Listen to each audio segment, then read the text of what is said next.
I am Darcy Nelson, 35 years old, and CEO of the tech company my family dismisses as my little hobby. Tonight, after 5 years of estrangement, I accepted an invitation to the annual Harrington Family Gala, hoping my success might finally earn their respect. Instead, I sit alone in my car, tears burning down my cheeks, my hand violently trembling as I open my banking app. "Get this beggar out," my father sneered to the entire room, his disgust palpable as security gripped my arm.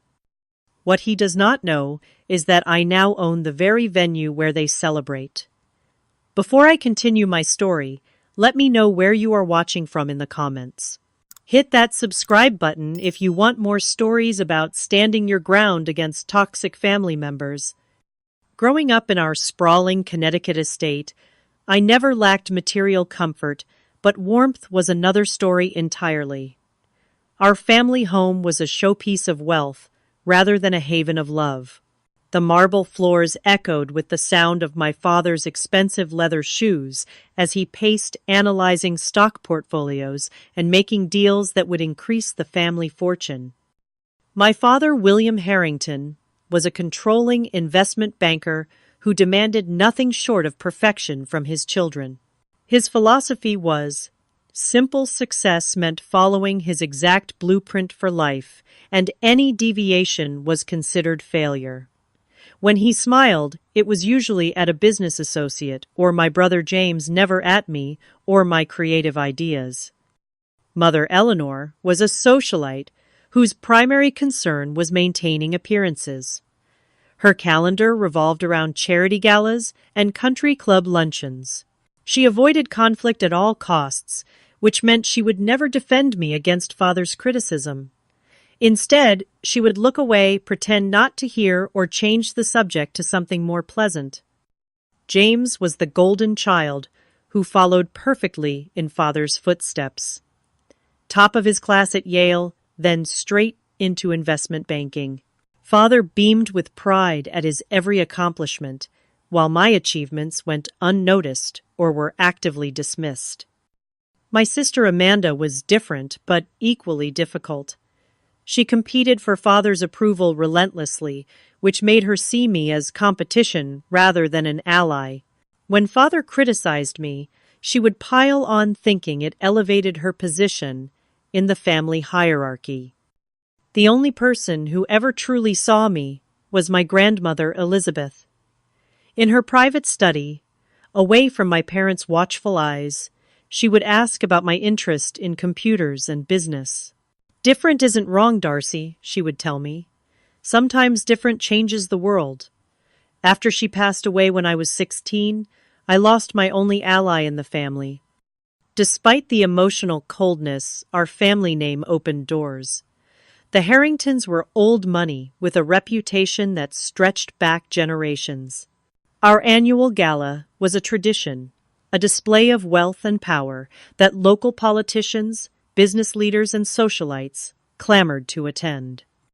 The venue for this display was always Westbrook Manor, a historic mansion that had been in our extended family for generations.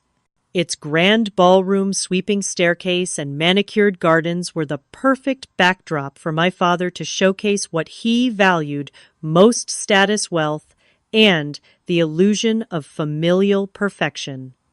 When my cousin Sophie called with an invitation to this year's gala, I was genuinely surprised. "Everyone will be there," she said. "It might be a good time to mend fences." Sophie had always been kind to me, more like a sister than my actual sister. She knew I had built something substantial with my tech company, even if the rest of the family dismissed it. I spent days shopping for the perfect dress, something that said successful entrepreneur rather than family disappointment. I chose a midnight blue gown that was elegant without being flashy. In front of my mirror, I rehearsed the achievements. I would casually mention the major clients my company had secured, our expanding international presence, the innovative software we had developed. As I drove toward Westbrook Manor, memories flooded back. Summer afternoons playing hide and seek in the gardens with Sophie. The Christmas when grandmother gave me my first laptop. Even a few rare moments when father seemed proud, like when I won the state science fair in 8th grade before he decided my interest in technology was a waste of time. Westbrook Manor itself was a character in our family story. The limestone facade, the 300-year-old oak trees lining the driveway, the ballroom where generations of Harringtons had celebrated their triumphs. It was more than a building. It was the physical embodiment of our family legacy. What no one knew was how closely I had been following the family business over the years. Despite being cut off financially when I chose to study computer science instead of finance, I had made it my business to understand our family's holdings, investments, and properties. Knowledge had always been my power. As I parked my car at the edge of the property, I took a deep breath. Tonight was about showing them that I had succeeded, despite them not proving I needed their approval. At least that was what I told myself as I stepped onto the gravel driveway, the familiar crunch beneath my heels, both comforting and anxiety-inducing. The moment I stepped through the grand entrance of Westbrook Manor, I noticed subtle signs of neglect that would be invisible to most guests. A hairline crack in one of the marble columns, slightly faded upholstery on an antique settee, paint that had begun to peel in one corner of the ceiling's ornate molding. The Westbrook I remembered had been immaculately maintained with my father, personally overseeing every detail of its upkeep. "Darcy, you actually came." My cousin Sophie rushed over, genuinely happy to see me. Her warmth was in stark contrast to the other relatives who glanced my way with poorly disguised surprise. "Is that Darcy Harrington, Aunt Patricia?" whispered to Uncle Robert, not quite quietly enough. "I thought William said she would not be attending." Mother approached with the practiced smile she reserved for social obligations. Her embrace was stiff, her perfume overwhelming. "Darcy, dear, that dress is interesting. Perhaps next time we could shop together for something more appropriate for a family event." Before I could respond, she was already leading me toward a group of distant relatives performing the role of the devoted mother for their benefit. "My daughter has been so busy with her work. We hardly get to see her these days." I sipped champagne and made small talk, all while noticing the undercurrent of tension in the room. Staff members moved quickly, looking slightly harried. Normally, they would be perfectly choreographed at these events, but tonight their movements seemed hurried, almost anxious. The prodigal daughter returns. James appeared at my side, champagne flute in hand, his custom tuxedo impeccable, as always. "Still playing with your little tech hobby, or have you finally realized real money is in finance?" "My little hobby just signed a multi-million-dollar contract with Meridian Global One," replied, keeping my voice neutral. "How are things at Harrington Investment Group?" A flicker of something crossed his face before he manufactured a smile, expanding. "Father is announcing a major partnership tonight. Something that will take the company to the next level." Before I could probe further, Sophie pulled me aside. "Listen, I should probably warn you. Uncle William wasn't thrilled when he heard I invited you. He actually tried to uninvite you yesterday, but I told him the invitation had already been sent." My stomach tightened. After 5 years, nothing had changed. Why is he announcing a partnership at the family gala that is usually reserved for the corporate event next month? Sophie hesitated. "Things have been complicated. I probably should not say more." As dinner approached, I discovered my name card placed at the furthest table from the main family seating, tucked away in a corner with distant cousins and their plus ones. A clear message about where I stood in the family hierarchy. Uncle Philip, father's younger brother, who had always been kind to me, stopped by my table during the first course. Good to see you, Darcy. Heard your tech venture is doing well. He glanced around and lowered his voice. Between us, it is good you found success outside the family business. Things haven't been as rock solid as William pretends. Before I could ask what he meant, Father tapped his glass for attention, and Uncle Philip hurried back to his seat. Throughout the elegant five-course meal, I continued to gather information. The caterers were new, a cheaper service than the renowned chef who had handled our events for years. The wine, while still fine, was not from the exclusive vineyards Father had always insisted upon. Small details that painted a concerning picture. Amanda slid into an empty seat beside me during dessert. So, little sister, tell me all about your company. Father mentioned something about you working in customer service for some tech firm. Her smile was sweet, but her eyes were calculating. I founded and run the company actually. We specialize in cybersecurity solutions for financial institutions. I kept my explanation simple, knowing her interest wasn't genuine. How fascinating, she said, clearly, not finding it fascinating at all. Will you be staying for Father's big announcement? He has saved the family business, you know. Not that you would have been concerned about that having abandoned the family and all. As she walked away, I felt the first stirrings of understanding. The family business was in trouble, and tonight's announcement was about its salvation. I thought back to the signs of neglect around the estate, the cost-cutting measures, evident in the catering and beverages. During coffee, I overheard a conversation between Father and a distinguished-looking man I didn't recognize. The partnership will ensure the Harrington name continues to command respect in the industry, Father was saying. And of course, Westbrook Manor will be central to our new venture. The man nodded appreciatively, surveying the grand ballroom. It is a magnificent property, William. The historical significance alone makes it priceless. A knot formed in my stomach as I began to suspect what the partnership might entail. If the family business was failing, Westbrook Manor would be one of their most valuable remaining assets.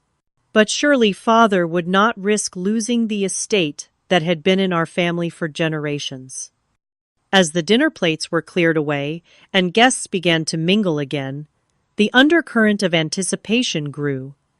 Whatever Father was about to announce, it was clearly the focal point of the evening, and somehow, I felt certain it would reveal exactly how dire the family's situation had become.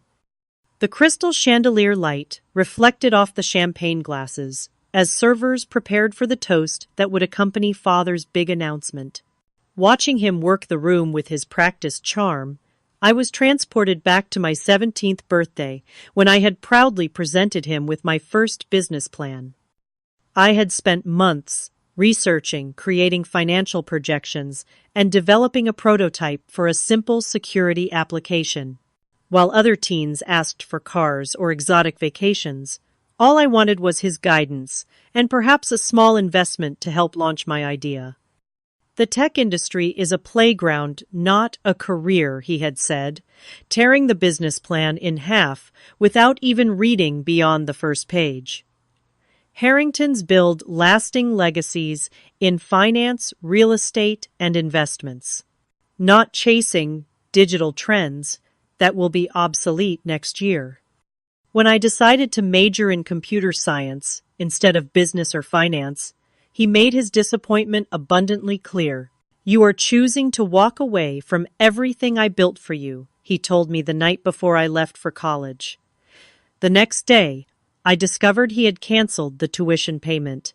My trust fund, which had been promised for education, was suddenly inaccessible. I worked 3 jobs while maintaining a full course load. Waitressing in the mornings, campus tech support in the afternoons, and developing websites for local businesses at night. While classmates joined clubs and went to parties, I survived on 4 hours of sleep and instant noodles. My first real startup operated out of a tiny studio apartment where I slept on a pull-out sofa. When I secured my first major client, a regional bank that needed enhanced security protocols, I could finally afford to rent a small office space. I called Father to share my success, but his secretary said he was unavailable. He never returned the call. 2 years ago, James had called me out of the blue. His voice lacked its usual condescension as he awkwardly asked about my company's performance. Then came the real reason for his call: he needed to borrow money. Not a huge sum by our family's former standards, but substantial nonetheless. He swore me to secrecy, especially from Father. I transferred the funds immediately, telling myself it was a business loan, but I never expected repayment. He sent a generic thank you text, and we hadn't spoken since until tonight. Now circulating among the guests, I picked up fragments of conversation that painted a troubling picture of my family's financial state. The Harrington summer house in the Hamptons sold for well below market value, one woman whispered to another. Eleanor had to resign from 3 charity boards, said another. Claims she's overcommitted, but we all know the truth. Father caught my eye across the room but quickly looked away, turning to a group of business associates. James and Amanda have both been instrumental in our new direction, he was saying loudly enough for me to hear. All my children understand the importance of family legacy. The pointed exclusion was deliberate. Mother cornered me by the dessert table, her smile fixed, but her eyes anxious. Darcy, dear, would it kill you to dress and behave more appropriately? This partnership is crucial for your father. Please don't do or say anything to embarrass us. As I walked toward the bar, one of the servers, an older woman who had worked Harrington events since I was a child, discreetly touched my elbow. Good to see you, Miss Darcy, she whispered. Things aren't what they used to be. Staff haven't been paid properly in months.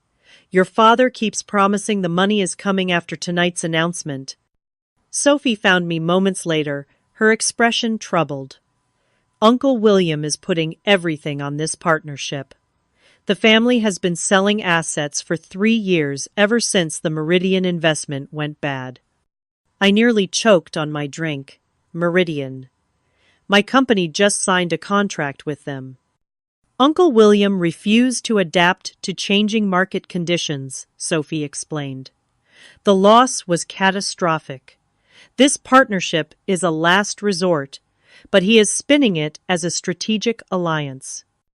Across the room, I noticed a man observing our family dynamics with shrewd eyes. Impeccably dressed, but clearly not from our social circle, his analytical gaze followed Father's movements with the calculation of a predator assessing prey. That is Harrison Wells, Sophie whispered, following my gaze. The potential partner. He owns the largest property development company on the East Coast. My brother-in-law, Thomas, Amanda's husband, joined us with his usual tactless approach. Well, if it isn't, the computer girl. Still playing with coding while the adults handle real business, women in tech. It is like watching a child play with toys while pretending to work. Sophie shot him a disgusted look while I maintained my composure. Those toys built my multi-million-dollar company, Thomas. How is your position at James's firm working out? Still waiting for that promotion Father promised you. His face reddened as he stalked away, and Sophie stifled a laugh. He is still just a vice president, while James got fast-tracked to executive status. Amanda is furious about it. Needing a moment alone, I slipped away to the library, my childhood sanctuary within Westbrook Manor. The familiar smell of old books and leather furniture had always brought me comfort. On a side table sat a collection of family photos in silver frames. I picked one up, a recent Christmas gathering, from the look of it, and noticed immediately that I had been excluded. There were several such photos, all taken during my estrangement, all carefully displayed to create the narrative that I didn't exist.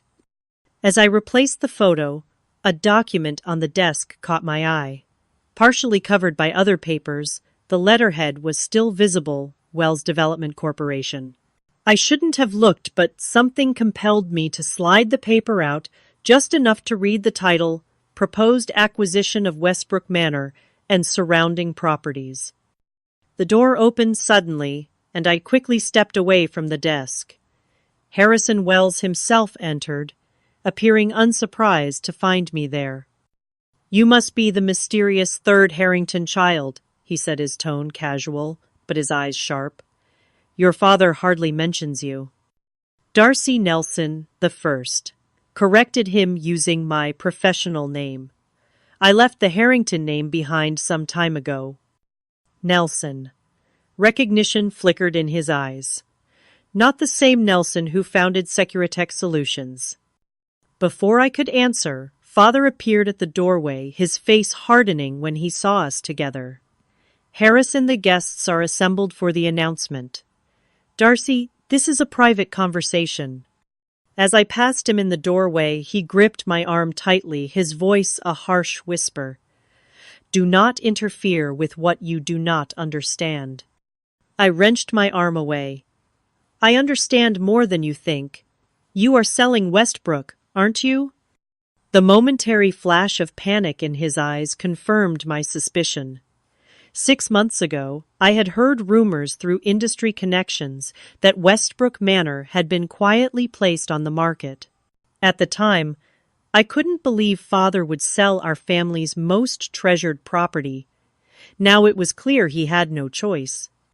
The library confrontation left me shaken as I rejoined the gala. The pieces were falling into place, painting a picture of a family in financial freefall, desperately trying to maintain the illusion of prosperity while selling off their heritage piece by piece. And Father was about to announce the sale of Westbrook Manor, the heart of the Harrington legacy, while spinning it as a triumphant partnership. What he didn't know, what none of them knew, was that I had been watching these developments unfold from afar. When Westbrook had secretly been listed, I had received an alert.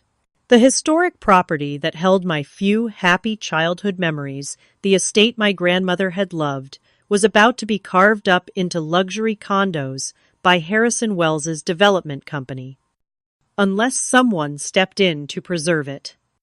The grand ballroom fell silent as Father tapped his crystal glass with a silver spoon. His commanding presence, a skill honed over decades of business dealings, drew every eye in the room. Standing tall in his bespoke tuxedo, he presented the image of success and confidence that had defined him throughout his life.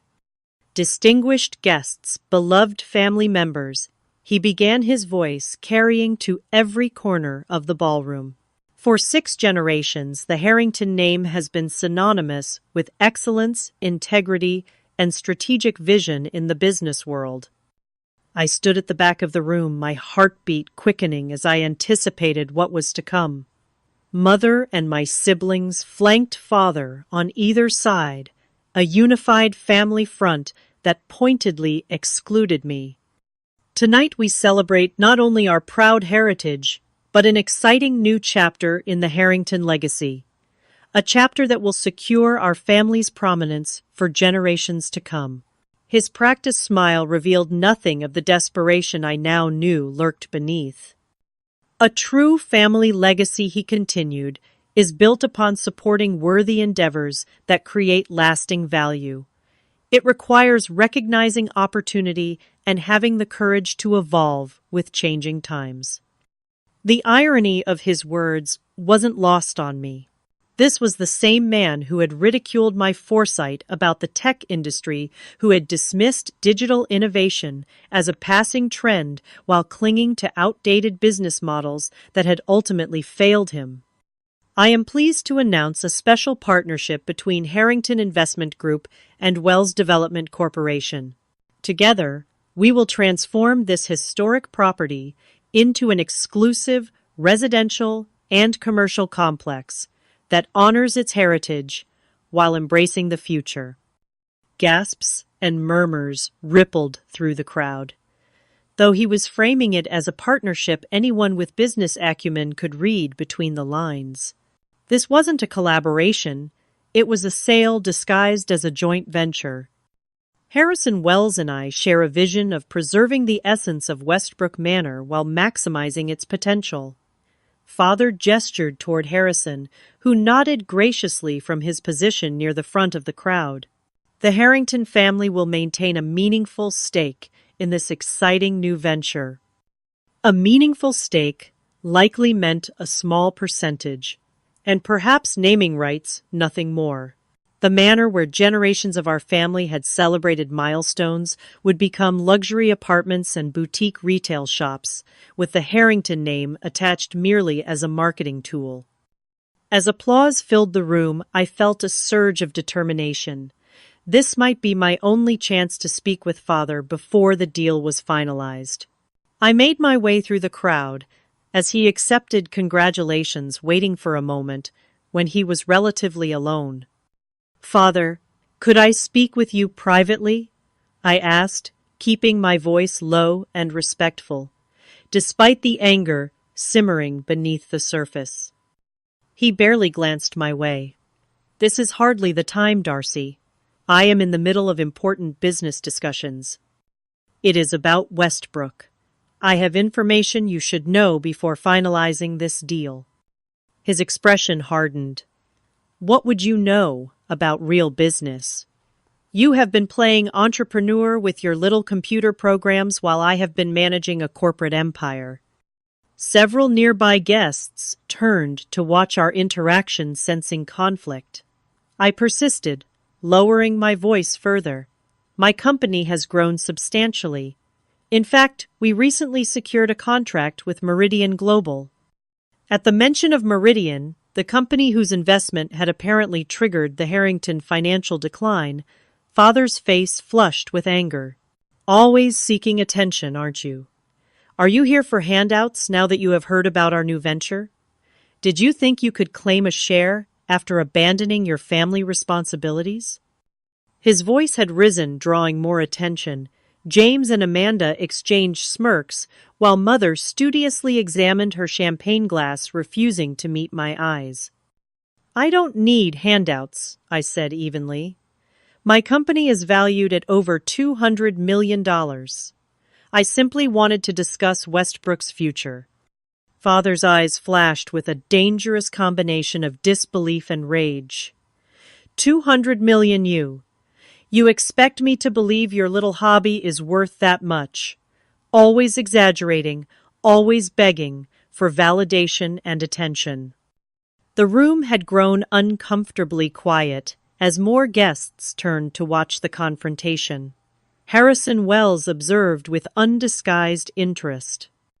"I am not begging for anything," I maintained, struggling to keep my voice steady. "I only wanted to talk about alternatives to selling Westbrook to developers."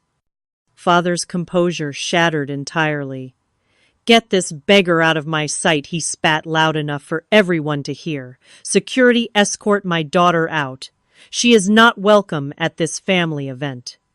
Two security guards materialized beside me, one gripping my arm firmly.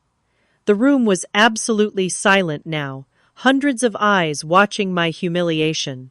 Mother turned away completely while James whispered something to Amanda that made her snicker behind her hand. "Uncle William, this is ridiculous." Sophie stepped forward, her face flushed with anger. "Darcy has every right to be here." "Stay out of this," Sophie Father snapped. "This is family business." "Darcy is family," she protested, but her father gently pulled her back. The security guards led me through the stunned crowd, past distant relatives and business associates who had just witnessed my public shaming. The mortification burned through me like acid tears threatening to spill, despite my determination to maintain dignity. Outside in the cool night air, I stumbled toward my car, the security guards watching, until I was off the property. Inside the vehicle, the dam broke.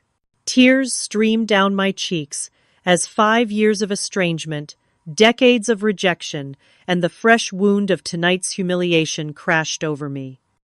My hands trembled violently as I opened my banking app, the familiar interface blurring through my tears.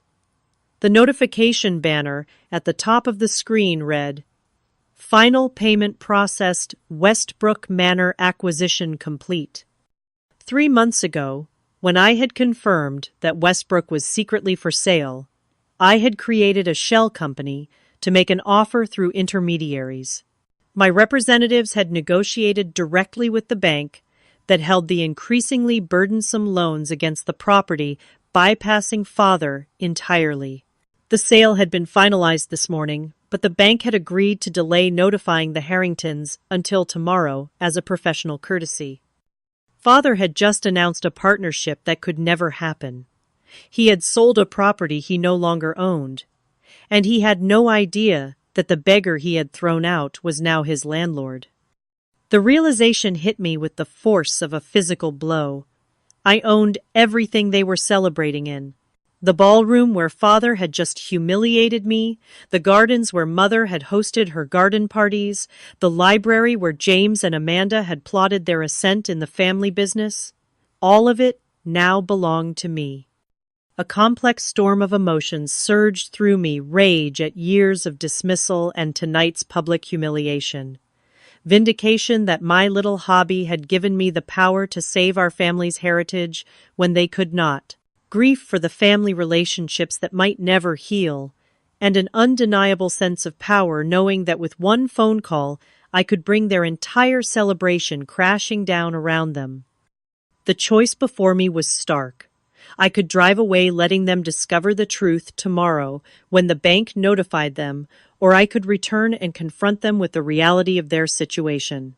I could walk away from the toxic family dynamic forever, or I could force them to acknowledge me at last. My finger hovered over my phone's contacts, ready to call my driver to take me home. Then, father's words echoed in my mind. "Get this beggar out." After a lifetime of seeking his approval, of hoping for just a fraction of the recognition he lavished on James, this was how he saw me, as someone beneath him, someone to be discarded and dismissed.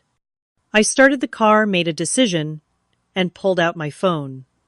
"Taylor, it is Darcy," I said when my executive assistant answered. "Is everything finalized with the Westbrook acquisition?"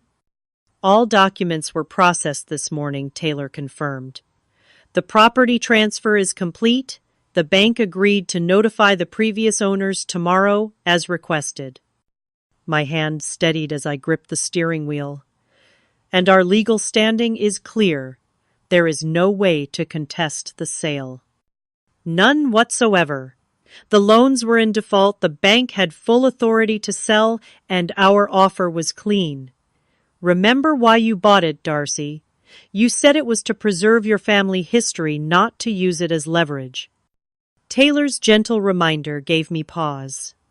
When I had first discovered Westbrook was for sale, my motivation had been preservation.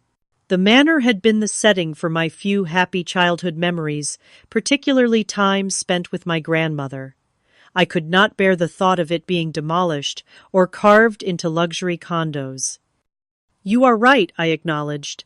"This isn't about revenge. It is about protection." After ending the call, I took several deep breaths, composing myself. I applied fresh makeup, fixing the mascara streaks on my cheeks.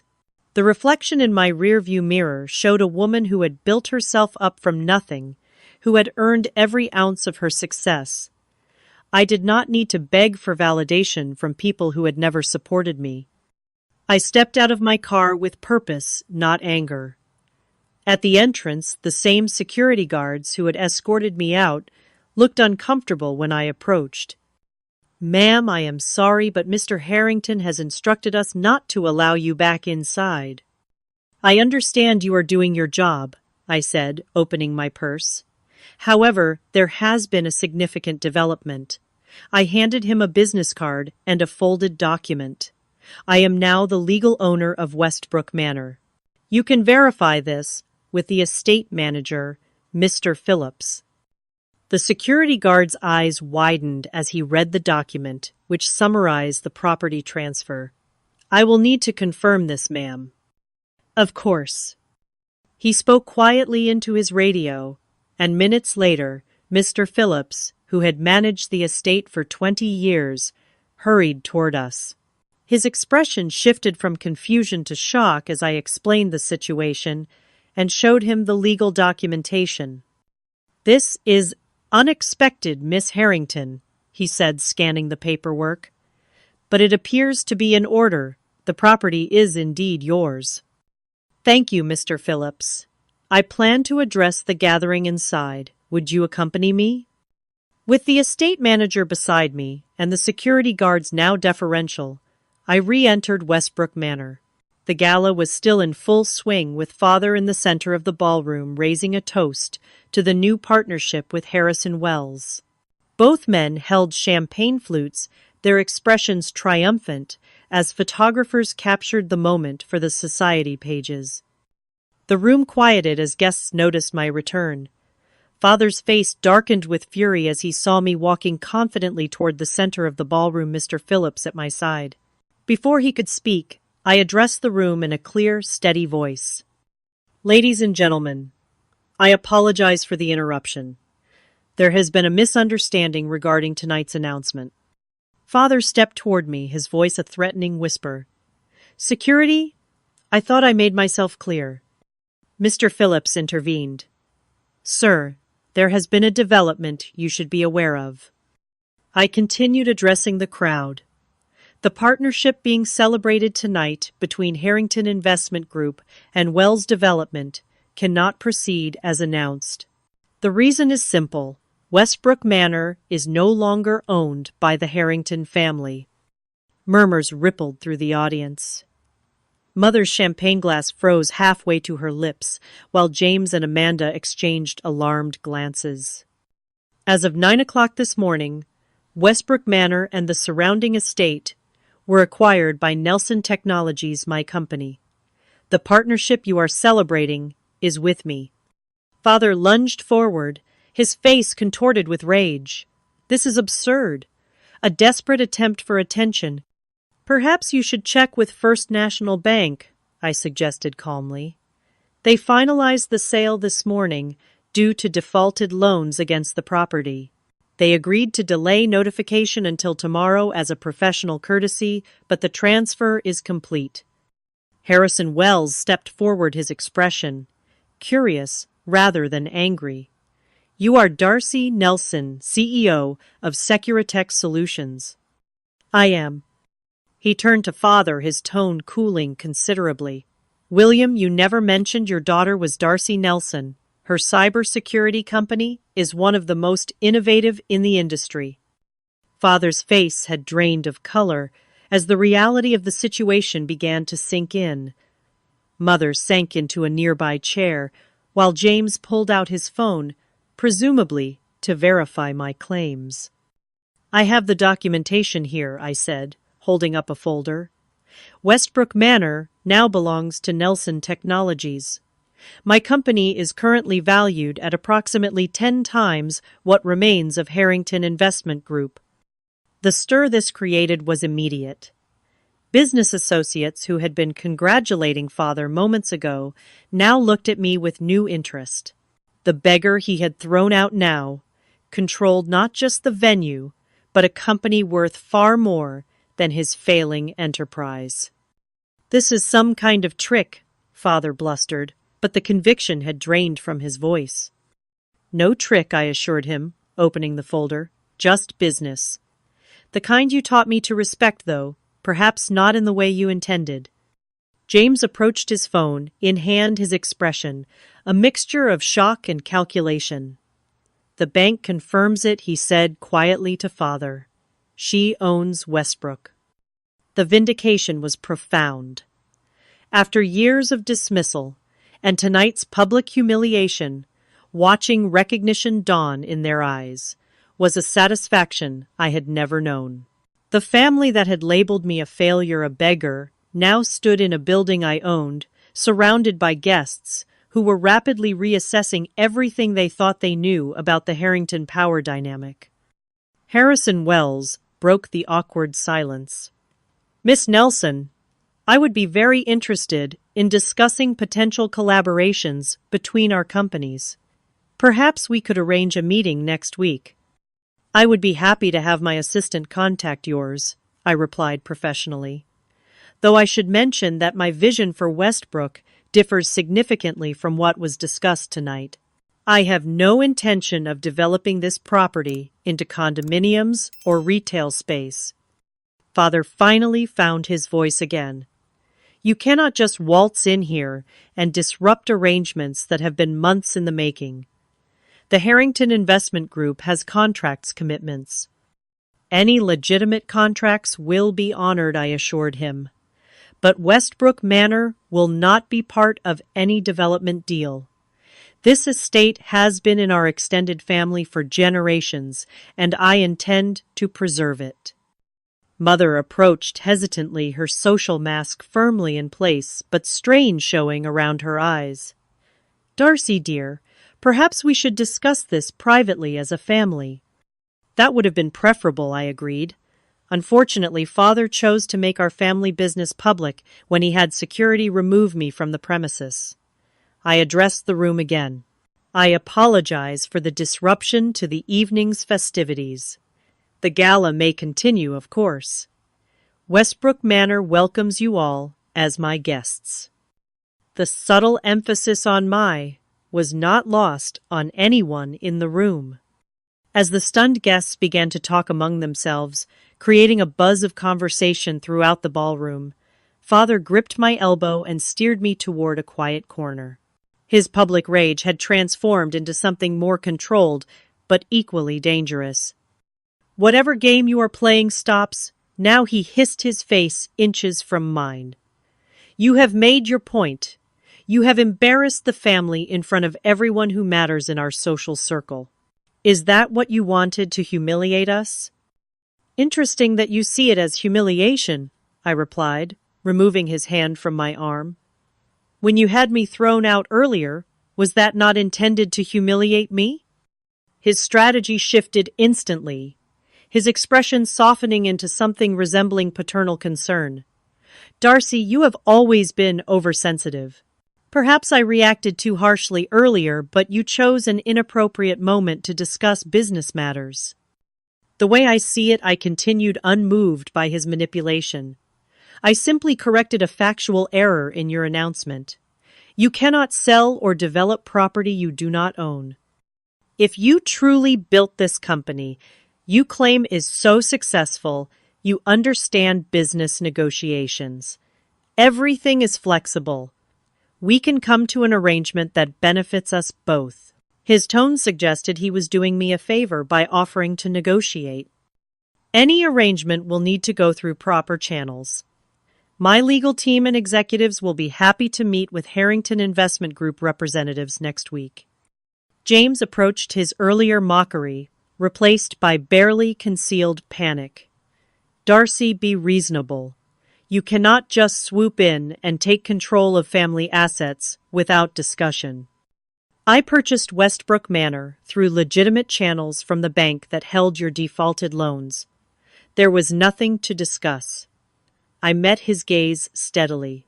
By the way, I am still waiting for repayment of the loan you requested 2 years ago. Perhaps we should discuss that. He paled slightly, glancing at Father. That was a private matter. So many private matters in this family, I observed.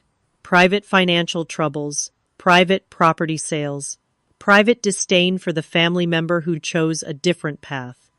Sister Amanda hurried over her expression, a strange mixture of anger and calculated friendliness. Darcy, we have always been close, haven't we? Even through disagreements. Sisters should stick together. The audacity of her claim was almost laughable. Which sister are you referring to? The one who told my college friends I was on psychiatric medication when I chose tech over finance? Or the one who accidentally spilled wine on my laptop the night before my first investor presentation? She had the grace to look momentarily ashamed before recovering. We were young. Family dynamics are complicated. The important thing is that we are family, and family stands together. Mother finally broke her silence, though her concern was predictably misplaced. What will everyone think the Harrington name will be dragged through the mud? The embarrassment of having our financial matters exposed like this. I have not exposed anything, I pointed out. Father announced a deal involving property he no longer owned. That was his choice, not mine. Uncle Philip approached his expression more curious than concerned. Impressive move, Darcy. I always said you had the sharpest mind in the family. What happens to the current staff? Some of these people have worked here for decades. His question was the first genuine concern anyone had expressed for someone other than themselves. All current staff will retain their positions with improved compensation and benefits, I assured him. Unlike some, I value loyalty and hard work. Father bristled at the implication. I have always compensated staff fairly. Is that why they haven't been paid properly in months? I asked. Another matter I plan to address immediately. Harrison Wells materialized at the edge of our family circle, observing the dynamics with the shrewd assessment of a businessman who had encountered countless family dramas in his career.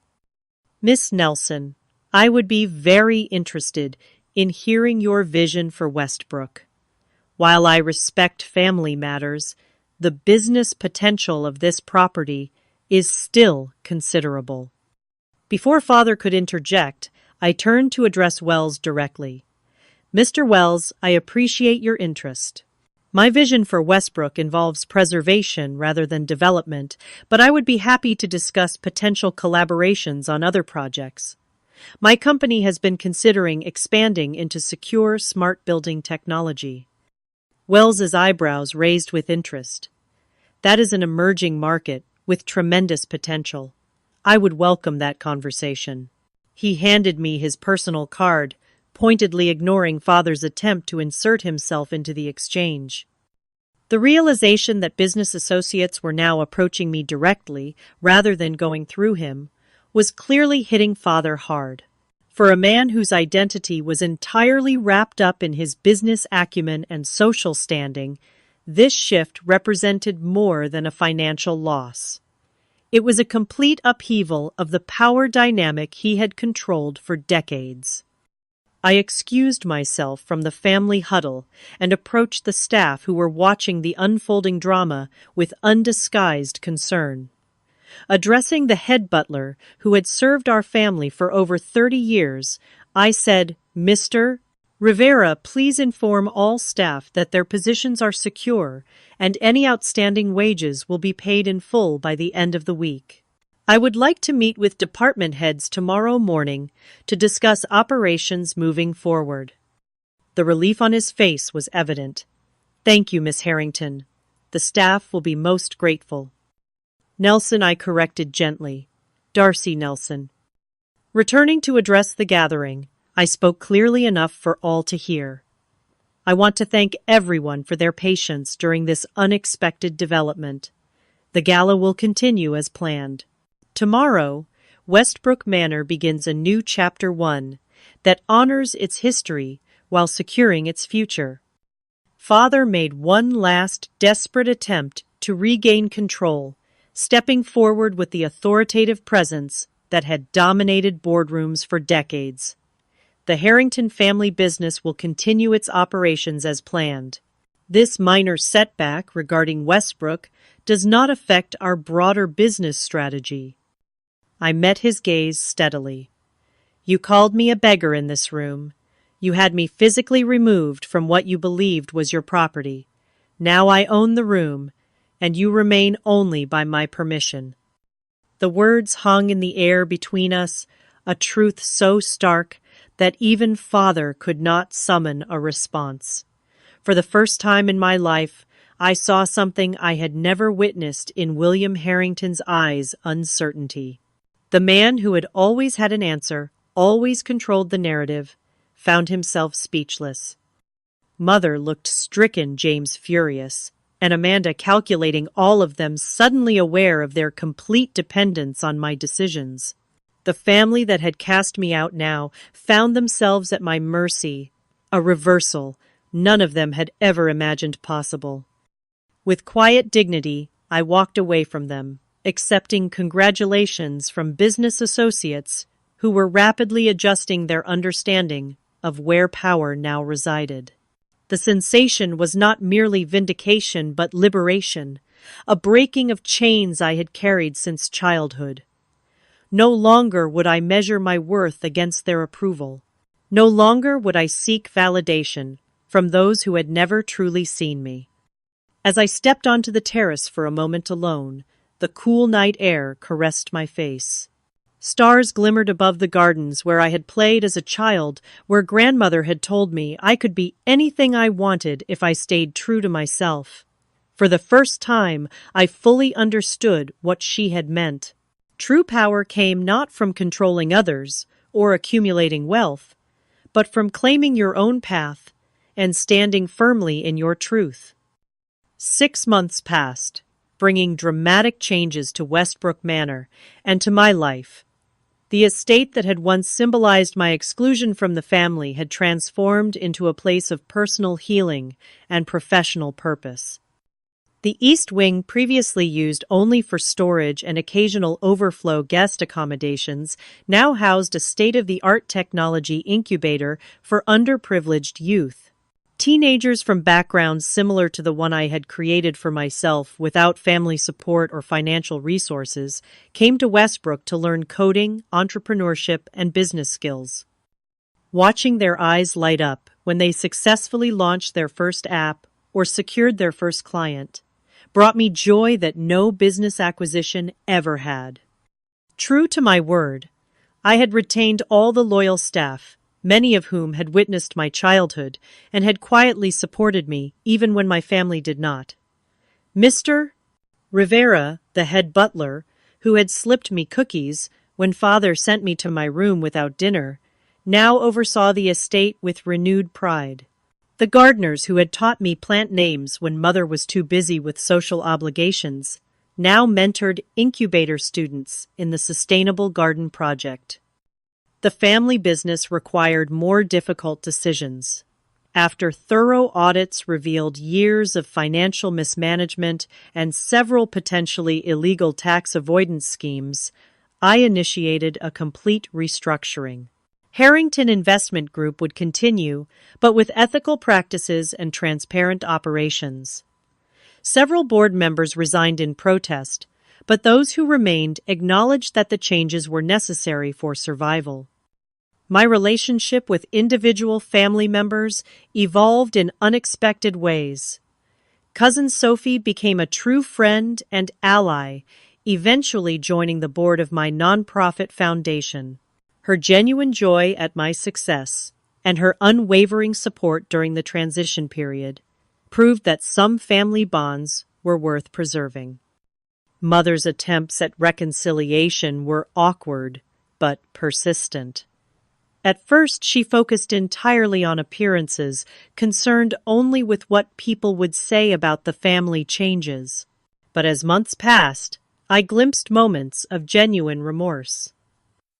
During a private lunch in the garden she had once supervised with iron control, she confessed through tears, "I should have stood up for you.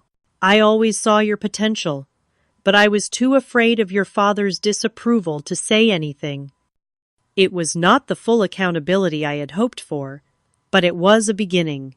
Our relationship would never be the warm mother-daughter bond I had craved as a child, but we were establishing a tentative adult connection based on cautious respect. Father presented the greatest challenge. His initial rage gave way to calculated attempts to regain control, then to grudging acknowledgement of my business acumen. He struggled visibly with working under my authority, often leaving rooms rather than accepting direction from me. During one particularly difficult board meeting, he exploded. "I built this family's legacy. You have no right to dismantle everything I created." "I am not dismantling our legacy. I responded calmly. I am saving it from the destruction your practices were bringing. The choice is simple. Adapt to ethical business standards or retire with dignity. Either way, the company moves forward. The father who had defined my worth by his narrow definition of success now had to confront a daughter who had succeeded beyond his imagination without his blueprint and despite his obstacles. It was a reckoning neither of us had fully prepared for. James took longer to adjust than I expected. His identity had been so completely tied to being father's heir apparent that my sudden authority threatened his entire self-concept. Our breakthrough came unexpectedly during a late night at the office, reviewing acquisition proposals. I never understood why you walked away, he admitted after his third cup of coffee. I thought you were crazy to reject everything Father offered us. He offered you everything I corrected. He offered me conditional acceptance if I became someone else. James stared into his coffee. He did the same to me, just in different ways. The golden child role comes with golden handcuffs. For the first time we spoke as equals, acknowledging the different ways our father's expectations had shaped and sometimes warped our choices.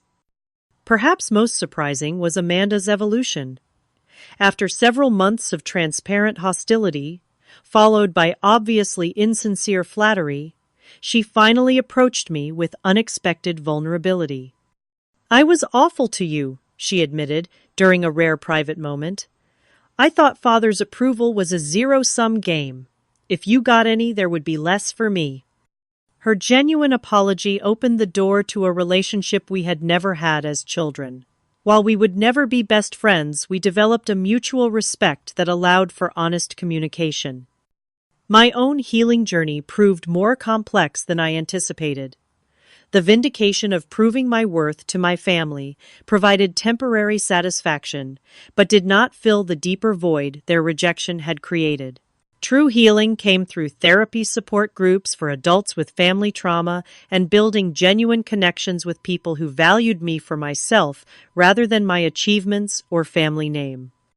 I created a family of choice among friends, mentors, and colleagues who celebrated my successes without competition and supported me through challenges without judgment. Taylor, my executive assistant who had become a trusted friend, often reminded me to maintain perspective when business pressures mounted. Your company's success didn't heal your wounds, she observed one evening as we reviewed quarterly reports. It just gave you the resources to finally address them properly. She was right. Financial success had given me power, but healing required vulnerability.